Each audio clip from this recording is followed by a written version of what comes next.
Right now, the thing we need most in South Africa and across the whole world is hope. The belief that even in the toughest of times, there is still good to be found. It isn't fluffy emotional manipulation. It's much more powerful than that, as your outlook and attitude can shape how you see the world. When we are united under one cause, we are a force to be reckoned with.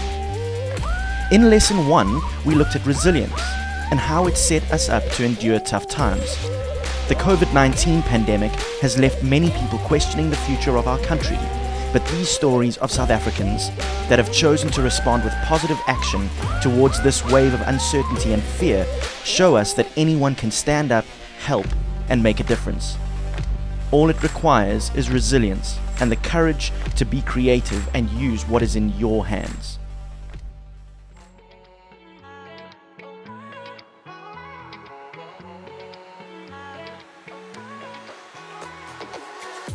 In the township of Alexandra, in Johannesburg, a 32-year-old house mother by the name of Ponani Shikweni has taken on the task of making fabric face masks for vulnerable residents within her community. She didn't start with the business plan or clear goals, just the heart to help protect her community from the spread of the coronavirus. Since then, she has made and distributed over 20,000 masks in just under 2 months, and her reach is only expanding. Mrs. Shikweni's entrepreneurial spirit and heart for the vulnerable led her to employ 35 young people to make masks with her as the need grew. She now provides masks to community residents, hospitals, and children's homes in the larger Johannesburg area. Mrs. Shikweni does not earn a profit from these masks, but takes it upon herself to source and purchase the materials needed to make them, as well as pay salaries to her newfound employees out of her own pocket. Mrs. Shikweni was gripped by the reality that many people within her community would lose their jobs as a result of the pandemic and would possibly resort to crime with no hope for their futures. However, she has chosen to use something as small as her sewing skills to take people under her wing and show them the possibility of a better future, a way to rise above this season of hardship. Ethel Williams is a prize-winning author and senior lecturer at the UCT Graduate School of Business, who believes in the power of words to inspire children. When the coronavirus caused schools to close across South Africa, he wrote and published his 7th children's book in the Oki series, titled Oki and the Virus, to help keep young children informed. The book has been made available for distribution and download without any cost. Through this book, children journey along with Oki the acorn to learn about the coronavirus and how to prevent it from spreading. Williams believes in everyone, from the smallest individual to the biggest company, doing their part to help fix the problems in our country, and this is what fuels his passion for writing and poetry to uplift humanity. Williams is the co-founder of Read to Rise, a non-profit dedicated to promoting literacy in under-resourced schools across South Africa. Read to Rise has currently distributed over 150,000 hard copies of Oki and the Virus in English and isiZulu, and hope to donate even more books to children in need. Mr. Williams believes in the power of using the gifts you have, in his case, literature, to engage young minds and hearts. His books bring communities together and inspire hope and change.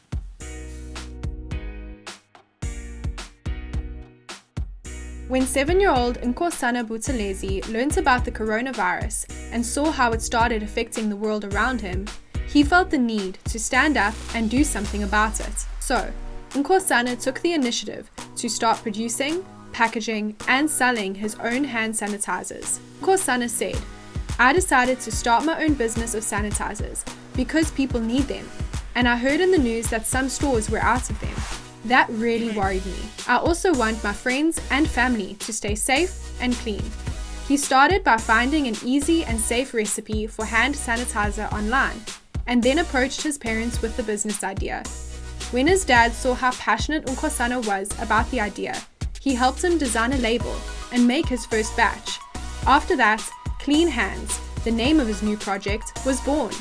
Since then, he has worked hard to make as many bottles of hand sanitizer as possible to keep his community, school, and family safe during the COVID-19 pandemic. Not only is he now selling affordable sanitizers around his community, but he is setting an example for other people his age that you are never too young to start making a positive impact. The Domino Foundation, based in Durban, is home to a wide range of humanitarian aid initiatives and community upliftment programs. Upon the outbreak of COVID-19 in South Africa, members at the Domino Foundation did not shy away from the issue, but chose to reach out to those who would be the most vulnerable during this time. They partnered with City Hope Disaster Relief, Nation Changes, the South African Red Cross, and Zoe Life to create one of the country's largest disaster relief responses during lockdown.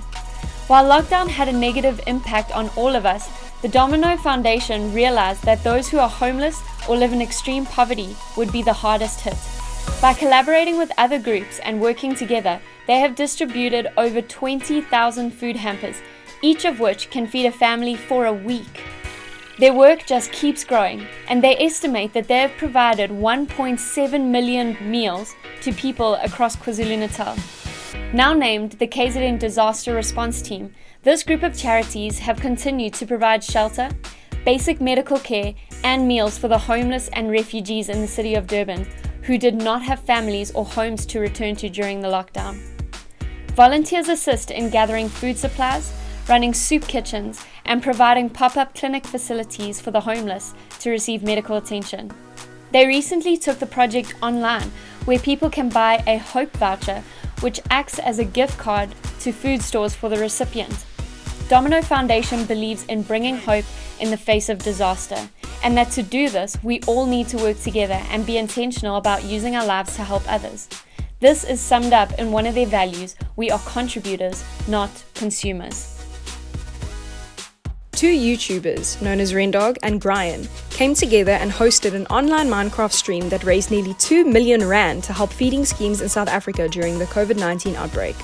Rendog, originally from Bloemfontein, approached an organization called SOS Africa with the fundraising idea, in hope of using his love for gaming and being an influential YouTuber to make some kind of contribution to the organization's efforts. Once SOS Africa approved the fundraiser, Rendog then approached his fellow YouTuber and gamer, Brian, to join him. The Minecraft streaming event took place in May with an initial goal to raise 500,000 rand. But within the first few hours of the game, more money was raised than any other event hosted by SOS Africa. Over 700,000 gamers tuned into the stream to spectate and continued donating to keep Rendog and Brian playing. According to SOS Africa, the final amount raised was enough to sponsor over 300,000 hot meals to needy communities in the Western Cape. This story goes to show that anyone willing to make a difference can. Choosing to collaborate and work together with like-minded people can help achieve feats far beyond our expectations. Rendog and Brian used their influence in the gaming community to inspire hope and change. Have any of these stories sparked something inside of you? What in particular stood out for you? There are many ways that we can get involved in helping the people around us.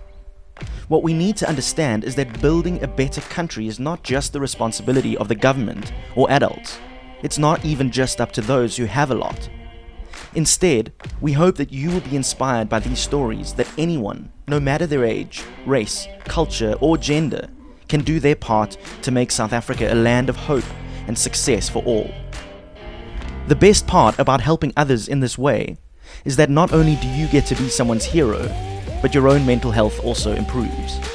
In other words, it feels good to help others, and so you in turn reap the benefits.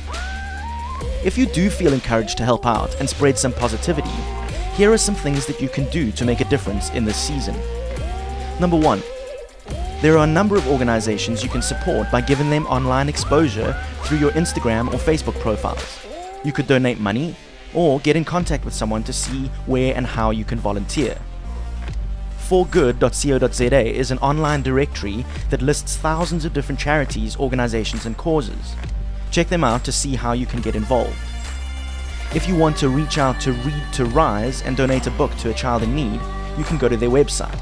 Or you can visit the Domino Foundation and buy a food hamper or provide an online gift card for someone. Number 2. People sometimes think the only way to help others is by giving money. This is not true. There are many ways that you can help to make a difference with what you have. Think about how you can use your talents or skills to spread hope and positivity.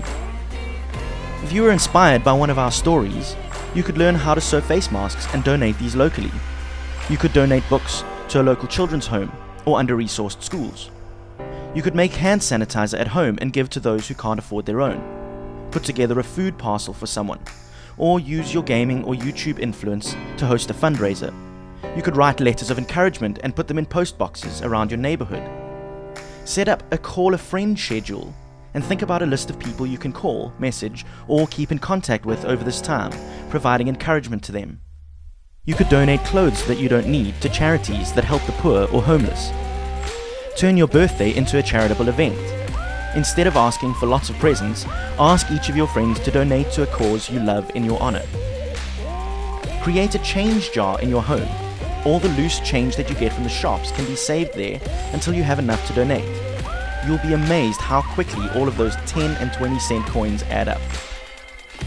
Become an ally. Even if all you have is your voice, use it to educate others on the importance of giving. It's so important to get properly informed about the issues facing your community through reading and researching so that you can shine a light on issues in the right way. Instead of ranting on social media about all that's wrong right now, use your platforms to bring hope and motivate people to make a difference.